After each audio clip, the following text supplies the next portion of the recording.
Hello friends, स्वागत है आपका इंडिया टॉप 10 की एक और नई ब्रांडेड वीडियो में। इस वीडियो में हम आपसे बात करेंगे 2022 की रिपोर्ट के अनुसार भारत के 10 सबसे बड़ी कंपनियों के बारे में। इन कंपनीज को मार्केट कैप के अकॉर्डिंग रैंक किया गया है और ये कंपनियां दुनिया भर में हमारे देश का नाम रोशन कर रही है। सो बने रहिए वीडियो के लास्ट तक, क्योंकि ये वीडियो काफी ज्यादा इंटरेस्टिंग होने वाला है। So let's begin start this video. Number 10, Bharat की 10वीं सबसे बड़ी कंपनी है भारतीय एयरटेल। इस कंपनी की शुरुआत 7 जुलाई 1995 को सुनील मित्तल द्वारा कैपिटल सिटी दिल्ली में की गई थी। शुरुआत के कुछ साल बाद ही एयरटेल पहली ऐसी कंपनी बनी जिसके कस्टमर की संख्या 20 लाख से भी ज्यादा थी।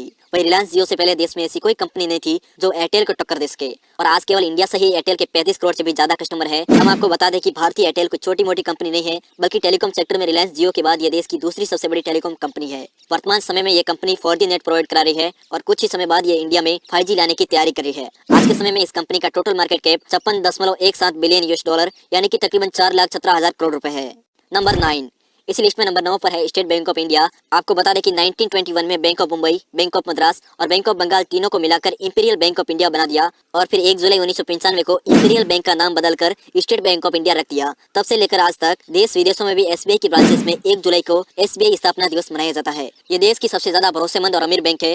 वर्तमान में इस बैंक के चेयरमैन का नाम दिनेश कुमार खारा है। और बात करें इस बैंक के 2021 के रेवेन्यू की, तो वो है 3,85,338 करोड़ इंडियन रुपीज। वही आज के समय में इस कंपनी का total market cap 59 billion US dollar यानी कि तकरीबन 4,38,000 करोड़ रुपए है। नंबर 8, इस लिस्ट में नंबर 8 पर है बजाज फाइनेंस, जिसकी शुरुआत 25 मार्च 1987 को राहुल बजाज द्वारा की गई थी। इस कंपनी का हेडक्वार्टर पुणे महाराष्ट्र में है। बजाज फाइनेंस की सबसे बड़ी खासियत यह है कि यहाँ पर ऑनलाइन सामान खरीदने के लिए 0% ब्याज लगता है। बजाज फाइनेंस जरूरतमंद लोगों के लिए काफी हेल्पफुल रहा है, क्योंकि अगर कोई भी व्यक्ति अपनी जरूरत की वस्तु को नहीं खरीद सकता, ऐसे लोगों के लिए बजाज फाइनेंस एक ऐसा रास्ता है जिसमें कोई भी व्यक्ति अपनी जरूरत की वस्तु को EMI पर खरीद सकता है और धीरे धीरे किस्तों में उसकी रकम वापस अदा कर सकता है। इसी एल्गोरिथम के कारण ये कंपनी आज इंडिया की सबसे बड़ी कंपनियों में शामिल हो गई है। और आज के समय में बजाज फाइनेंस कंपनी का total market cap 62.88 billion US dollar यानी कि तकरीबन 4,66,000 करोड़ रुपए है।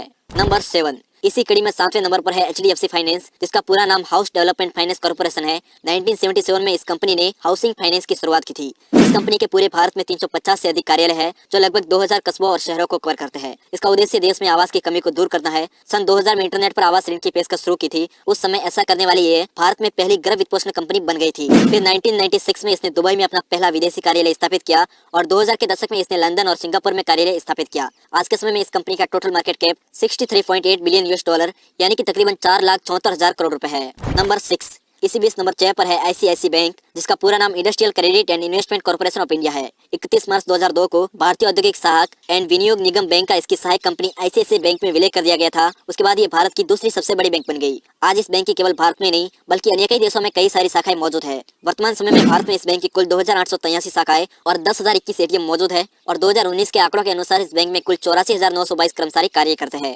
इस कंपनी का total market cap 73.40 billion US dollar यानी कि तकरीबन 5,45,000 करोड़ रुपए है। नंबर 5, इसी लिस्ट में नंबर 5 पर है हिंदुस्तान यूनिलीवर। ये कंपनी आज से तकरीबन 90 साल पुरानी है। साबुन, तेल और क्रीम जैसी रोजमर्रा की चीजों को बनाने वाली देश की सबसे बड़ी कंपनी है। भारत में इस कंपनी को टक्कर देने के लिए कोई भी आगे नहीं आता है। आज के समय में इस कंपनी का total market cap 75.54 billion US dollar यानी कि तकरीबन 5,61,000 करोड़ रुपए है। नंबर 4, इस लिस्ट में नंबर 4 पर है इंफोसिस, जिसकी स्थापना 7 जुलाई 1981 को पुणे में NS नारायण मूर्ति ने की थी। जब इंफोसिस लिमिटेड की शुरुआत हुई तब नारायण मूर्ति ने अपनी पत्नी सुधा मूर्ति से 10,000 रुपए उधार लिए थे और कंपनी को शुरू किया था।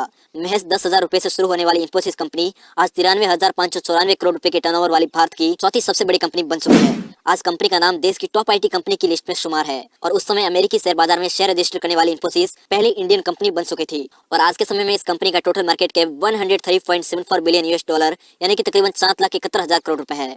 नंबर 3, इसी कड़ी में नंबर 3 पर है HDFC बैंक, जिसकी स्थापना अगस्त 1994 को की गई थी। इस बैंक का मुख्यालय भारत की आर्थिक राजधानी मुंबई में स्थित है। 23 मई 2008 को HDFC बैंक ने सेंचुरियन बैंक ऑफ पंजाब का अधिग्रहण किया था और एक रिपोर्ट के अनुसार जून 2017 तक इस बैंक की 2657 शहरों में कुल 4,315 शाखाएं और 12,260 ATM थे। साथ ही HDFC बैंक ने 7 दिसंबर 2013 को 709 स्थानों पर 1,115 रक्तदान कैंप लगाए थे, जिसमें तकरीबन 61,902 लोगों ने ब्लड डोनेट करके Guinness book of world record में अपना नाम दर्ज कराया था। HDFC बैंक का total market 124.22 billion US dollar यानी कि तकरीबन 9,24,000 करोड़ रुपए है। नंबर 2, इसी लिस्ट में नंबर 2 पर है TCS, जिसकी शुरुआत JRD टाटा ने 1968 में की थी। TCS का पूरा नाम टाटा कंसल्टेंसी सर्विसेज लिमिटेड है और 1969 में टाटा इलेक्ट्रॉनिक कंपनी के डायरेक्टर फकीर चंद कोहली को TCS का जनरल मैनेजर बनाया गया था। कुछ समय बाद फकीर चंद TCS के CEO बन गए और फकीर चंद कोहली के समय TCS में काफी बदलाव देखे गए और कहा जाता है कि कंपनी को खड़ा करने में कोहली का एक अहम योगदान है। यही कारण है कि उन्हें IT कंपनी का पितामह भी कहा जाता है। TCS कंपनी आज इतनी बड़ी है कि वो 128 देशों को खरीदने की क्षमता रखती है।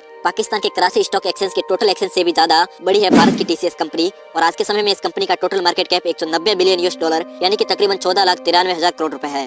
नंबर 1, भारत की सबसे बड़ी कंपनी है रिलायंस इंडस्ट्रीज। रिलायंस ने ही भारत में सबसे सस्ता इंटरनेट प्रोवाइड कराया है। रिलायंस के जियो ने शुरुआत में ही फ्री कस्टमर को सिम दिया और साथ ही 3 महीने के लिए 4 GB डाटा प्रतिदिन व फोन कॉल और 100 मैसेज प्रतिदिन फ्री दिए थे। इसीलिए लोगों ने इस सिम को भारी मात्रा में खरीदा और इसका नतीजा ये हुआ कि रिलायंस ने अपने पहले 5 करोड़ यूजर मात्र 83 दिनों में ही पूरे कर दिए थे। इसके अलावा जब कंपनी को 1 साल पूरा हुआ तब कंपनी के यूजर की संख्या 13 करोड़ को पार कर चुकी थी और साल 2020 तक रिलायंस जियो देश की सभी टेलीकॉम कंपनियों को पीछे छोड़ते हुए देश की सबसे बड़ी टेलीकॉम कंपनी बन गई थी। इसके अलावा रिलायंस पेट्रोलियम, रिलायंस स्मार्ट और रिलायंस कॉटन मिल्स को मिलाकर आज के समय में रिलायंस का total market cap 231 billion US dollar यानी कि तकरीबन 17,18,000 करोड़ इंडियन रुपीस है। वही आपको बता दें कि इस समय एक और कंपनी है जो इंडिया में बहुत तेजी से अपने पैर जमा रही है। ये कंपनी है पतंजलि, जिसकी स्थापना सन 2006 में हुई थी। वर्तमान समय में भारत में लगभग 1500 चिकित्सालय और 1500 स्वदेशी केंद्र और 3500 पतंजलि आरोग्य केंद्र है और ये संख्या अगले 2 साल में डबल होने वाली है। इस कंपनी का एक ही मकसद है कि सभी भारतीय केवल स्वदेशी चीजों का इस्तेमाल करें। कंपनी जिस दिन भी स्टॉक मार्केट में